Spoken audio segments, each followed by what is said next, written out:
Kementerian Agraria dan Tata Ruang Badan Pertanahan Nasional ungkap kasus mafia tanah di Jawa Timur. Menteri ATR, BPN Agus Harimurti Yudhoyono berikan keterangannya dalam konferensi pers yang digelar di Mapolda Jatim pada Sabtu, 16 Mei 2024. Agus Harimurti Yudhoyono mengatakan ada dua kasus yakni di Banyuwangi dan Pamekasan. Total tersangka dalam kasus ini berjumlah 5 orang dengan kerugian mencapai 17 miliar rupiah lebih. Selamat pagi, salam sejahtera untuk kita semua. Shalom, Om Swastiastu, Namo Buddhaya, salam kebajikan. Yang saya hormati dan banggakan, senior saya, Kapolda Provinsi Jawa Timur, Inspektur Jenderal Polisi Dr. Andes Imam Sugianto, MSI, tepuk tangan untuk Bapak Kapolda.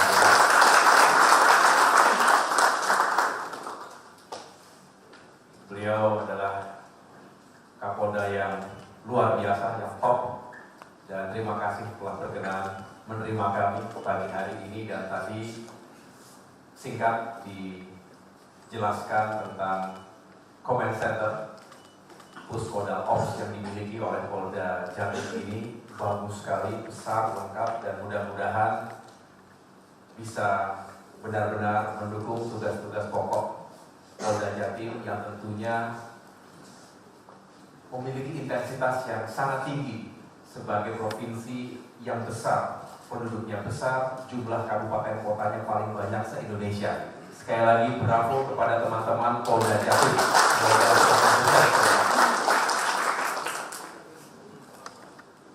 Saya juga ingin menyapa Kepala Kejaksaan Tinggi Provinsi Jawa Timur yang dalam hal ini diwakili oleh Bapak Aspidum. Sampaikan salam kepada Ibu Mia. Tadi malam sebetulnya pada saat saya berkegiatan di kampus Universitas Airlangga, sempat beliau menyapa secara daring di acara tersebut. Dan juga tentunya jajaran kejaksaan yang juga hadir pada pagi hari ini. Bapak Kapolda bersama saya juga ada beberapa pejabat teras di Kementerian ATR BPN. Di sini ada Dirjen Penanganan Sengketa dan Konflik Pertanahan, Bapak Ilyas Tejo Priyono. Kemudian di sini juga ada Inspektur Jenderal Polisi Dr. Andes Widodo, SHMH, Staf Khusus Menteri ATR BPN dalam penanganan sengketa dan konflik tanah dan ruang. Juga beserta jajaran staf khusus lain yang tidak dapat saya sebutkan satu persatu. Kalau sebelah kanan ini ada Brigadir Jenderal Polisi Arif Rahman, Direktur Pencegahan Konflik Pertanahan, sekaligus Ketua Satgas Anti Mafia Tanah Kementerian ATR BPN. Hadir pula Kepala Kantor Wilayah BPN Jawa Timur, ada di belakang. Kemudian juga ada para kepala kantor pertanahan.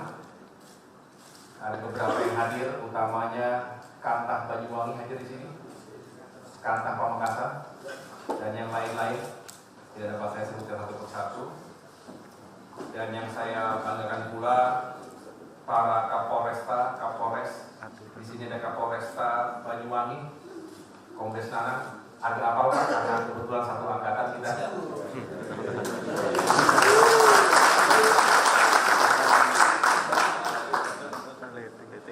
Kalau di sini banyak senior kami, ada Bang Hari dan lain-lain. Terima kasih. Kemudian Kapolres dan Kajari Pamekasan juga hadir. Lalu yang tentunya saya banggakan teman-teman media, para jurnalis yang juga telah bersabar meliput press conference hari ini terkait pengungkapan target operasi tindak pidana pertanahan atau yang lebih kita kenal sebagai mafia tanah di wilayah Provinsi Jawa Timur tahun 2024 ini. Jadi sekali lagi, pertama-tama kembali saya mengucapkan terima kasih kepada Bapak Kapolda Jatim dan segenap jajaran para perwira senior yang telah berkenan menerima kami dalam rangka mengungkap target operasi tindak pidana pertanahan hari ini. Saya juga ingin mengapresiasi kepada segenap jajaran Kejaksaan Tinggi Provinsi Jawa Timur yang juga telah berkenan hadir, dan tentunya teman-teman media sekalian. Saya tahu ini adalah hari Sabtu, biasanya berkumpul dengan keluarga, tetapi saya mohon waktunya untuk sama-sama kita juga bisa secara serius menunjukkan kepada rakyat kita betapa sinergi dan kolaborasi yang kita jalankan di Jawa Timur ini bisa membuahkan progres dalam rangka mengungkap berbagai tindak pidana pertanahan. Kami tentunya berkoordinasi karena berbagai kesibukan baru bisa dijalankan hari Sabtu ini, Bapak Kapolda. Alhamdulillah, ini sekali lagi bukti yang kuat. Tadi beliau menyampaikan sinergi dan kolaborasi. Memang dua kata itu sering kali kita ucapkan, tetapi mungkin tidak setiap kali bisa kita jalankan dengan baik. Tapi ini bukti bahwa sinergi dan kolaborasi bisa membawa kita pada kesuksesan dalam rangka penegakan hukum, utamanya terkait dengan isu-isu pertanahan di Indonesia.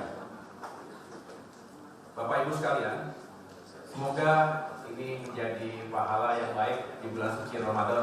Sekali lagi saya menyampaikan selamat menjalankan ibadah puasa bagi yang beragama Islam, dan tentunya kita tetap menjalankan tugas-tugas kita sebagai pelayan rakyat. Bapak Ibu sekalian, sejak saya dilantik oleh Bapak Presiden Joko Widodo pada tanggal 21 Februari yang lalu, jadi sebetulnya ini baru kurang lebih 3 minggu Pak Kapolda, kami berkomitmen untuk memimpin langsung upaya pemberantasan mafia tanah. Pertanyaannya, mengapa mafia tanah ini perlu kita berantas? Pertama, mafia tanah menyengsarakan rakyat. Saya ulangi, mafia tanah telah menyengsarakan rakyat.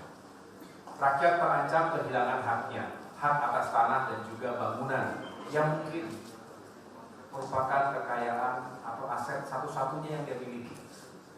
Dan ini jelas-jelas perilaku yang tidak adil bagi masyarakat kita. Ini perampokan. Oleh karena itu, kita harus serius benar.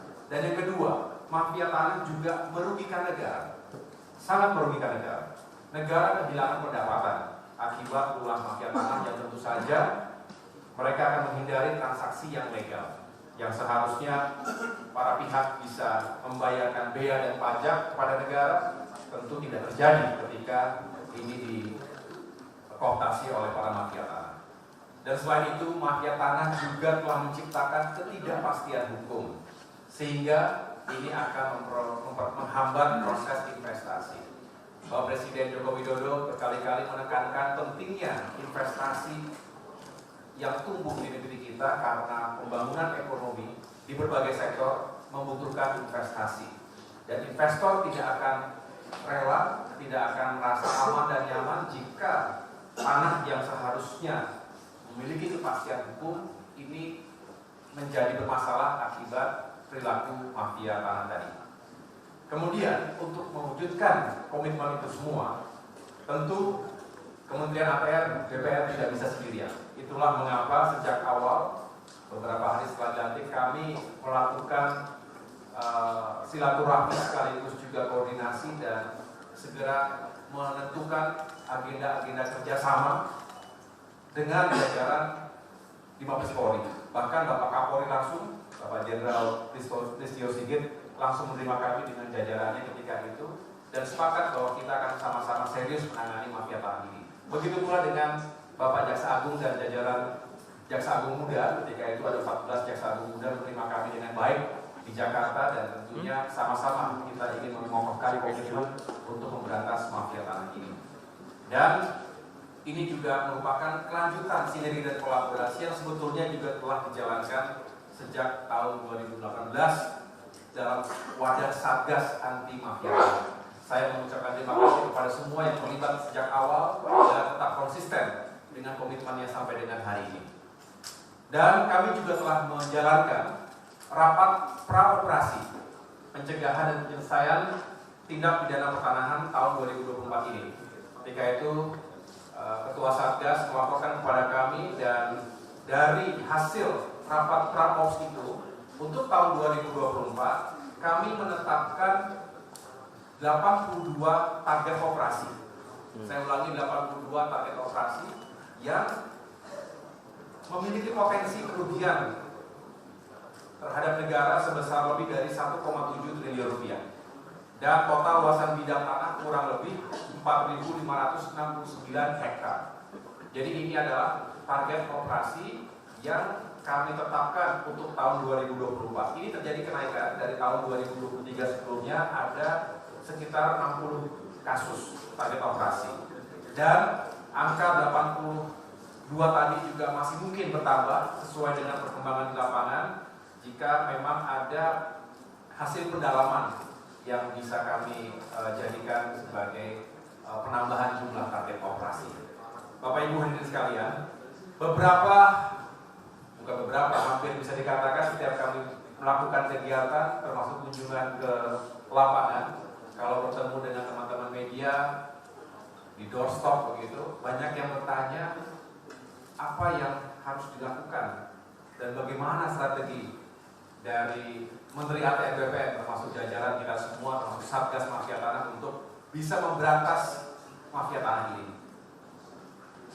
Oleh karena itu pada kesempatan yang baik ini izinkan saya untuk menyampaikan dua strategi. Sebetulnya bukan sesuatu yang sangat baru, ini sesuatu yang seharusnya terus dijalankan dari waktu ke waktu, tetapi tentu dengan leadership dan upaya-upaya percepatan yang lebih decisive lagi di lapangan. Yang pertama, strateginya adalah tentu pencegahan. Pencegahan selalu kita anggap lebih baik dibandingkan tindakan-tindakan represi. Nah, di strategi pencegahan ini, upaya yang paling penting adalah bagaimana kita bisa mendorong kesadaran masyarakat agar tanahnya didaftarkan secara resmi ke kantor-kantor pertanahan, ke Kanwil.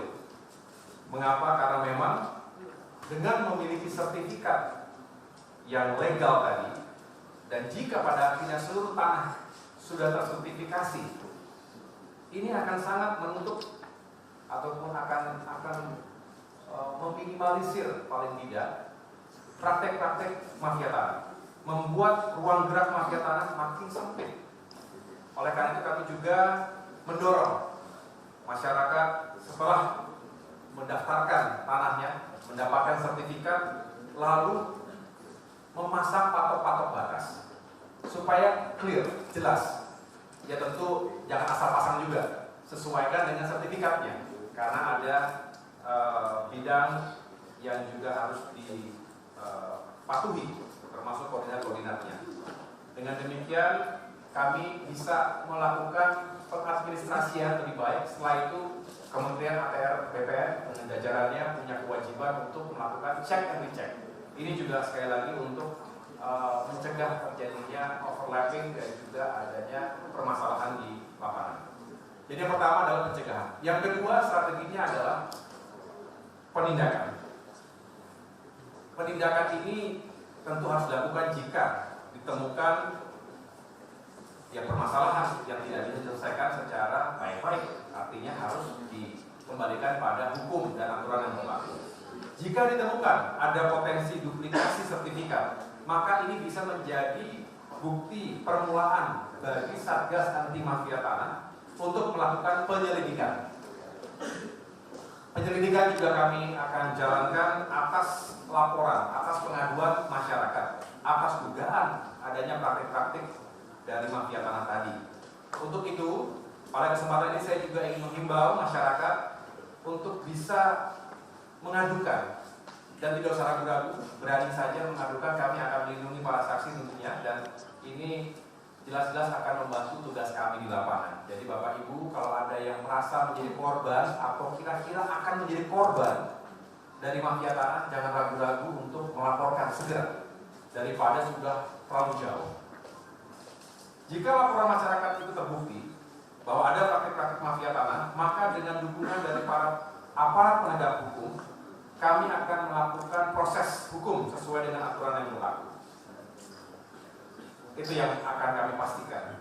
Bapak Ibu hadirin sekalian, sebagai implementasi dari strategi tersebut, hari ini kami akan menunjukkan bukti dan kerja konkret kami untuk memberantas mafia tanah tersebut. Di wilayah Jawa Timur, kami memiliki target operasi sebanyak 4 kasus, dengan target operasi tambahan sebanyak 3 kasus. Adapun jumlah tersangka sebanyak 16 orang.